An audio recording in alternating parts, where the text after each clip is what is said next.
Welcome back to the Château de Saint-Germain-des-Prés, where this week we are starting a number of projects and then going out for a couple of tours. Wow. Holy crap, I can walk in. How exciting is that? I might have put a bug in Jason and Joey's ear to say if there was a chance to maybe make some space in the garage for you. Oh, look, I can actually get to my tools. This is so exciting. It's a good rainy day up too. Yeah, no kidding. Thank you guys so much. No worries. I mean, there's a lot of crap that needs to go away, but now there's room for more crap. I mean, room to work. Let's clear out the crap before we fill it up again, shall we? Yeah, exactly. Okay. Exactly. Yeah, and deal with some of the stuff. It's amazing work. Thank you, guys. No problem. Yeah. Yeah, this is awesome. It's not a hazard to get in there and get something. No, exactly. No, Yeah. this is great. I can actually see stuff. Hey, look, we have one of those. Yeah, we do. We have tools. We don't really need help closing the door. I just couldn't wait to show you, so, I snuck you out. You did. Yeah, I sneaky.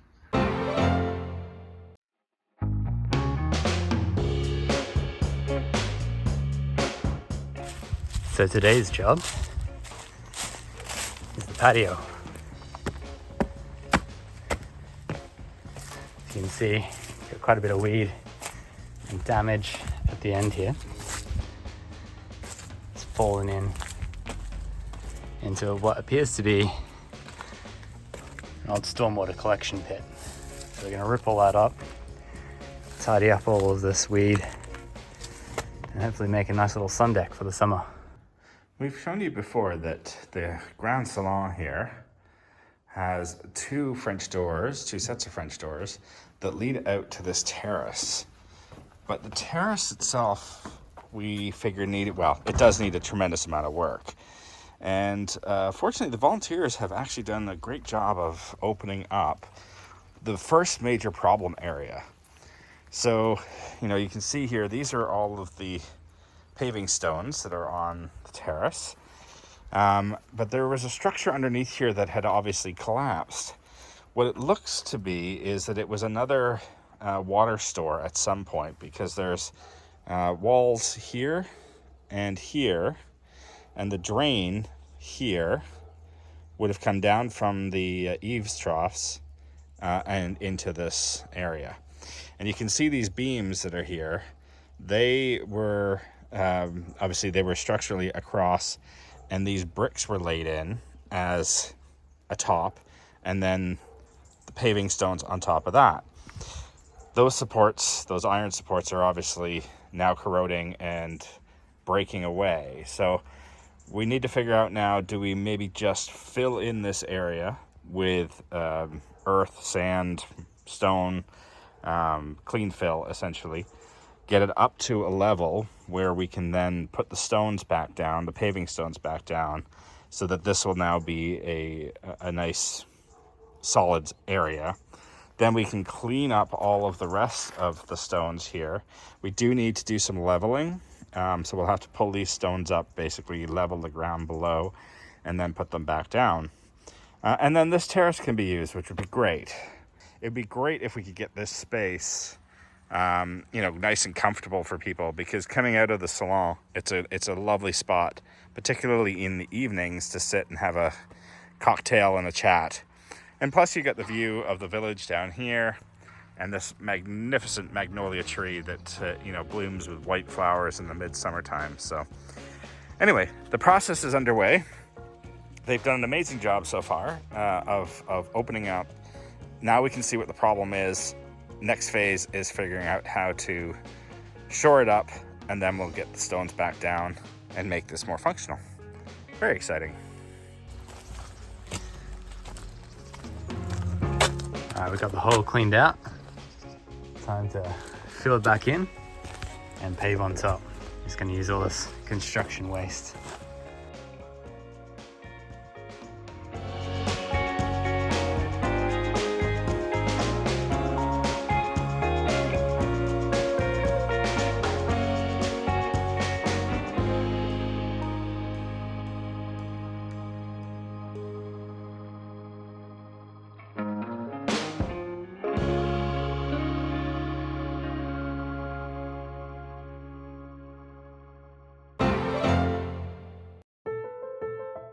In between jobs, the volunteers had a chance to tour around our beautiful area of France. Jason and Joey had their own car, so we toured Molly around in ours. And we had a chance to take her out to some of the prettiest villages in France, les plus beaux villages de France. It's an official program, and there are over 30 criteria that these towns have to meet. What do we think of this, ladies and gents? It's amazing. It started raining, but it's just really getting more epic. It's really, I mean, it's getting medieval. Let's Yeah. What a pretty town this is. This is Dom.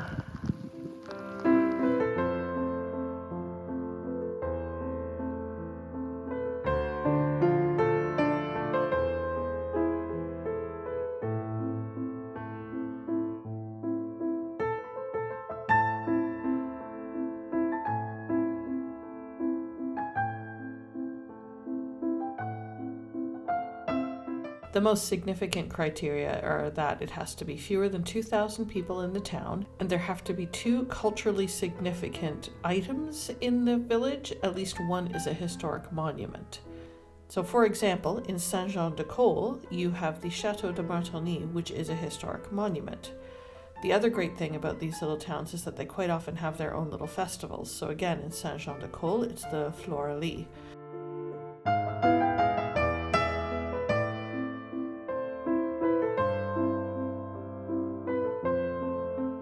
They are, of course, as it says on the tin, absolutely beautiful and absolutely worth visiting. But you can expect, of course, a lot of other people there during the high season. So I'm sure a lot of you already knew about this program, but for those who didn't and are planning a trip to France, it's absolutely worth looking up the Plus Beau Village website and checking out some that are in your area.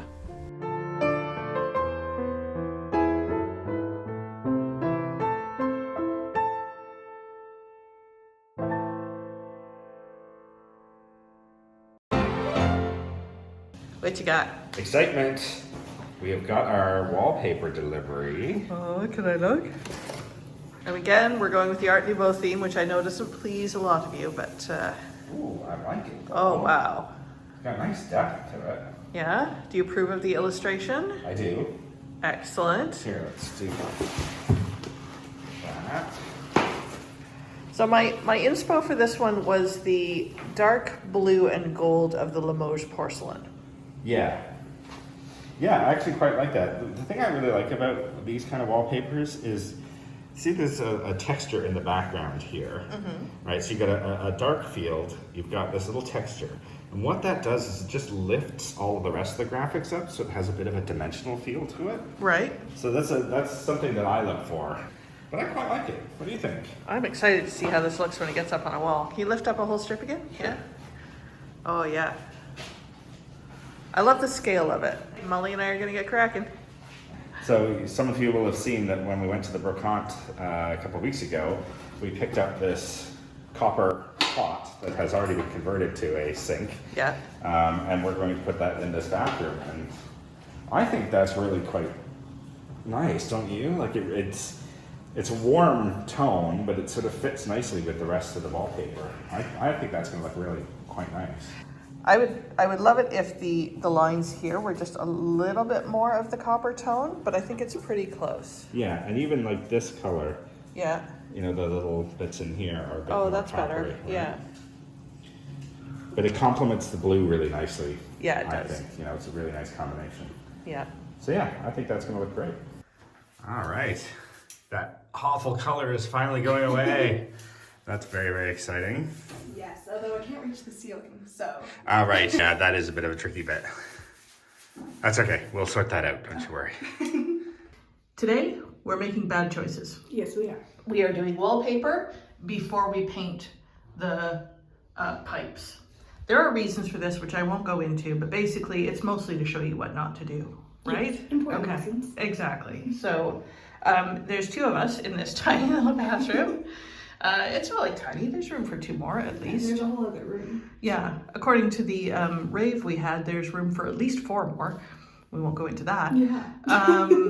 Yeah, but we'll get the wallpaper done.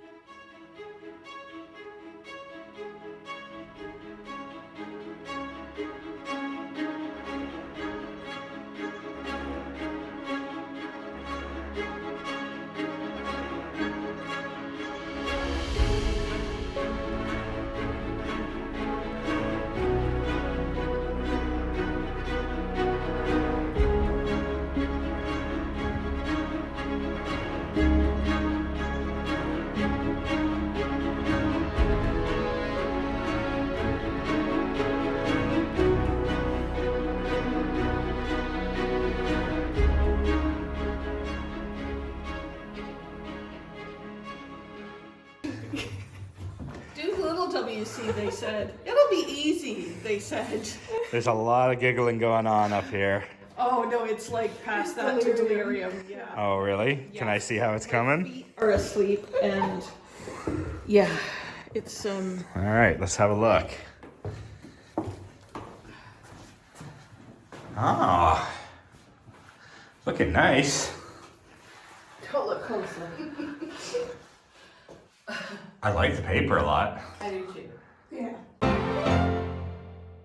Hi, my name is Renee Shoemaker. I'm a textile artist. I live in Aubusson, France. I'm American. And I would like to invite you to come learn the fine technique of painting on silk. It's a fabulous technique that anyone can do, and it gives you such beautiful reward because the silk is so beautiful. And in my paintings, I often paint architecture and places for the memory of being in those places.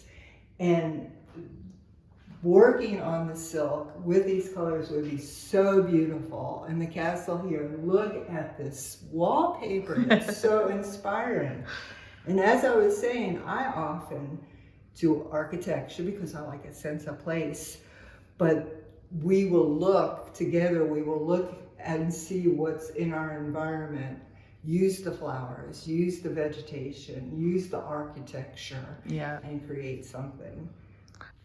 We're so excited to have you here and show you the place, and I'm super excited about this weekend. It should be amazing with your talent, because you do have a lot of workshop experience, and then we'll bring the chefs in and it'll just, oh my gosh. And the chefs will, it's icing on the cake. I can't wait Pun to intended. be here, and thank you so much for the invitation. I can't wait to invite others to your beautiful chateau.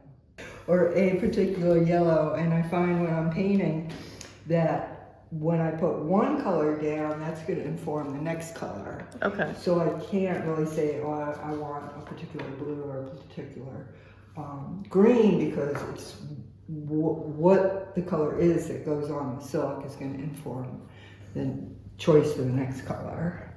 And so this is, as you can see, if we hold it up to the light, it's pretty cool, eh? Iridescent and shimmery. And so this is coffee, because we love coffee.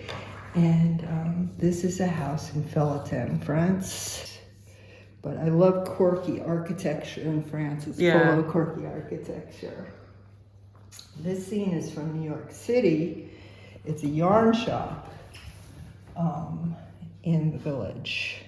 This is a medieval building, a medieval house in Felletin, France. Oh, fantastic. This is back to the village in New York City, Greenwich Village. This is Italy. This is in Urbino, Italy. This is a made up. This is an invented scene. So let me see if I can get it without the shadows. And here's another pretty combination. Well, as you've seen, I'm a sucker for the ocean tones. Yeah. That's gorgeous. And then what's so nice here is the dye has the colors in the mixed dye blue have migrated out a little bit here, and they create a different color and on the edges here. So it's very much a magical technique, because the dye creates its own universe. Yeah. I hear echoes of that in the encaustic work that we've done here. Yes. Sometimes the medium makes its own choices. Right. Exactly. Like you start in one direction, and then part of your learning and growth as an artist is to let the medium also do some work. Right. Yeah. To let it speak to you, that you're not controlling it. Exactly. Yeah. Yeah. Which is a really great way of learning to sort of release and let go of control. Around the edge. And again, the technique is, this is a resist line. The white lines you see are a resist line that you add as if it was a drawing, and then you paint the dyes into this area with a paintbrush, into the little areas you've created. It feels attainable to me. Because I'm not, you know, my area is more the sewing side of things, but Right. I feel that's attainable for me as a beginner. It would be. It's Yeah. very easy. In a way, also, it's like coloring by numbers. Yeah. But you get to create your own colors. So Maybe when we run your weekend, you could bring a big piece and we could hang it here because we do the art Oh, yeah. installations. Maybe we Right. could, you know, if you want, we've got the dining room, right? And it's Right. set up to do multiple hangings. right. So, and it's the reason we did the neutral backdrop was to be able to have pieces like this. So Good. what lovely inspiration for people to dine Right. with your pieces around there. that, Let's that do would be that. Really, yes, Yeah. we will. Okay. We will. I love all the colors. It is magical, isn't it, though? I mean, It look at really the way is. that's sparkling in the sunlight. Well, and you know, you've got me at textile, right? So, Right. Yeah. The reason we have so many to be continued this week is because we had to down tools to welcome Renee and our new chefs for 2024. We are super excited to introduce them next week when we'll talk about their time here and introduce another experience that they're offering. So sign up for the newsletter if you want to be able to sign up first. Otherwise, see you next week. We're having rainbows after all the rain, and the grue are returning, so spring is coming. And speaking of migratory species, we are thrilled that Sasha's funding for her exoskeleton legs has come through. So thank you so much to everyone who donated. We are just over the moon for her and what this means for her mobility and her ability to continue her conservation efforts. Now head on over to her YouTube channel and subscribe.